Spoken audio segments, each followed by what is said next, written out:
In my day, we put as much gel in our hair as we could and angled it up like a ski slope. Hair was solid as a rock. I didn't really understand this at first, so I just put a bunch of gel in my hair but didn't do the ski slope or other styling. It was just a normal rounded haircut that I'm pretty sure would also count as a bicycle helmet. Wearing skirts over jeans frown. OMG, I just had to shout that memory out of my head. After I stopped with the jeans, I did the leggings with the denim skirt combo. Oh yeah, I did that in middle school, along with those plastic bracelets that were supposed to signify how far you'd gone with someone. As if anyone was getting laid in 7th grade, lol. Edit. I am aware some people do in fact have sex in 7th grade, it's just a little rarer where I grew up. I grew up on a farm outside of a small town. Population was just over 500, in the Midwest. The nearest Hot Topic was 2 hours away, but I wasn't allowed to go in it anyways. Ever seen an emo kid on a horse sorting cattle? Wore knee-high Converses instead of my boots. And the eyeliner, oh god, the eyeliner. OMFG. Haha, me too. My parents were super religious and strict, and I had to make the shitty clothes my mom will let me get away with that were ever so slightly out and make it up in the accessories and makeup department. Where you borrow your friend's eyeliner and sharpie your nails black. 'Cause I did that. I did this. I also went through a phase of coloring streaks of my hair with Sharpie. I was pretty desperate in Catholic school. Bowl cuts. There was definitely a bowl cut hierarchy going on in my middle school. I remember my kid liked the Mercedes of bowl cuts. Meanwhile I was sporting the Ford Focus Skeptical. He had the fine porcelain bowl and you had the plastic Tupperware. I had a long belt that hung down over my crotch like an elephant trunk.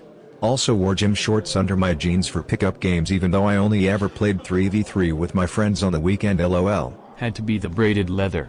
I forgot about that ridiculous look. I remember this. Only the kids in my school would pretend to mushroom stamp each other with the dangly part. I bought into the classic 90s trends that immediately come to mind. The butterfly clips, frosted lips and eyes, platform shoes. All very Spice Girls. I am having to relive it because my 12-year-old is now into the same things. Except instead of pulling back strands of hair with butterfly clips, she's clipping them haphazardly throughout her entire mane. I cannot wait for the trend to die. Oh my god, I spent hours practicing butterfly clip styles.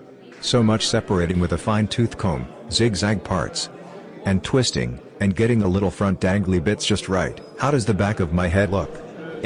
Whatever, it's probably fine. Is white eyeliner cool again yet? I can't wait for that trend to resurface.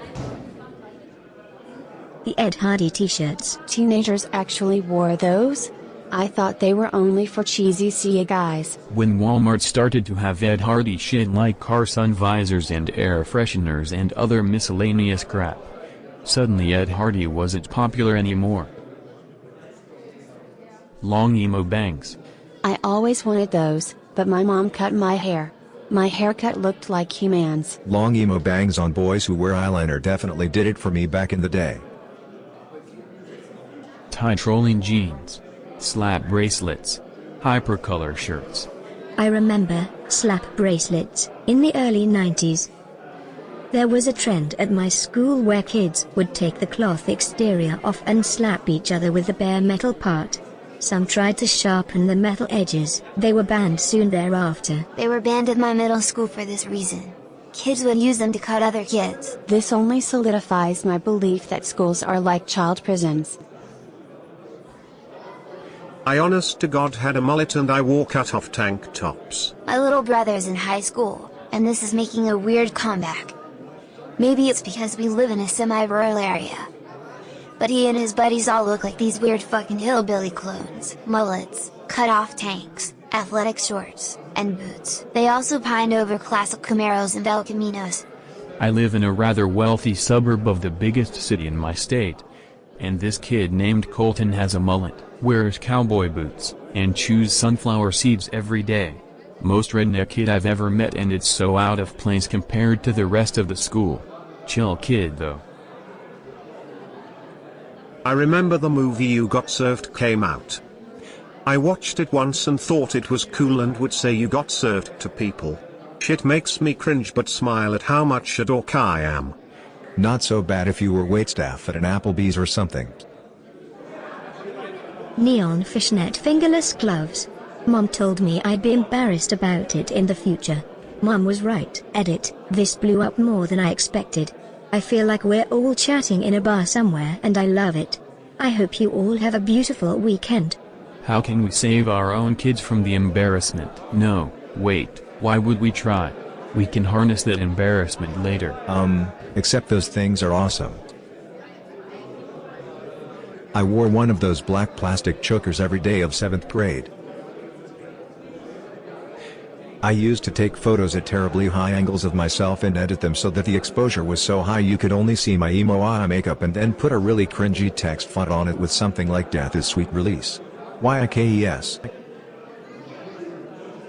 I used Bath and Body Works roll-on glitter religiously, cucumber melon obviously. But I used so much of it that instead of having a little sparkle under my eyes, my skin was tinted green and caked with glitter. About once every 3 to 4 years I smell cucumber melon from B&BW and have a flashback to the late 90s and my high school girlfriend. So much cucumber melon lotion.